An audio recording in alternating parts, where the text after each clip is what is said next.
एक दिन गौतम बुद्ध अपने शिष्यों के साथ एकदम शांत बैठे हुए थे। उन्हें इस प्रकार बैठे हुए देख शिष्य चिंतित हुए कि कहीं वह अस्वस्थ तो नहीं है। एक शिष्य ने उनसे पूछा कि आज वह मौन क्यों बैठे हैं, क्या शिष्यों से कोई गलती हो गई है? इसी बीच एक अन्य शिष्य ने पूछा कि क्या वह अस्वस्थ हैं, पर बुद्ध मौन रहे।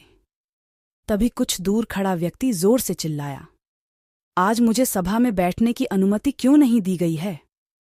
बुद्ध आंखें बंद करके ध्यानमग्न हो गए। वह व्यक्ति फिर से चिल्लाया, मुझे प्रवेश की अनुमति क्यों नहीं मिली?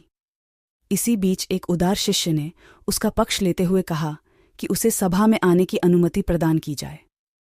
बुद्ध ने आंखें खोलीं और बोले, नहीं, वह अछूत है, उसे आज्ञा नहीं दी जा सकती। यह सुनकर शिष्यों को बड़ा आश्चर्य हुआ। बुद्ध उनके मन का भाव समझ गए और बोले, हाँ, वह अछूत है।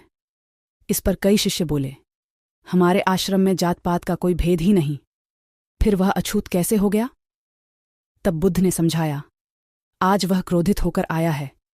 क्रोध से जीवन की एकाग्रता भंग होती है। क्रोधी व्यक्ति प्राय मानसिक हिंसा कर बैठता है, इसलिए जब तक वह क्रोध में रहता है तब तक अछूत होता है। इसलिए उसे कुछ समय एकांत में खड़े रहना चाहिए। क्रोधित शिष्य भी बुद्ध की बातें सुन रहा था। पश्चाताप की अग्नि में तप कर वह समझ चुका था कि अहिंसा ही मनुष्य का महान कर्तव्य व परम धर्म है।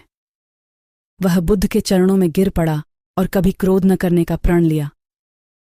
शिक्षा। आशय यह है कि क्रोध के कारण व्यक्ति अनर्थ कर बैठता है और पश्चाताप उसे बाद में होता है, जिसका कोई लाभ नहीं मिलता। इसलिए हमें क्रोध नहीं करना चाहिए। असल मायने में क्रोधित व्यक्ति अछूत हो जाता है और उसे अकेला छोड़ देना चाहिए। क्रोध करने से तन, मन और धन तीनों की हानि होती है।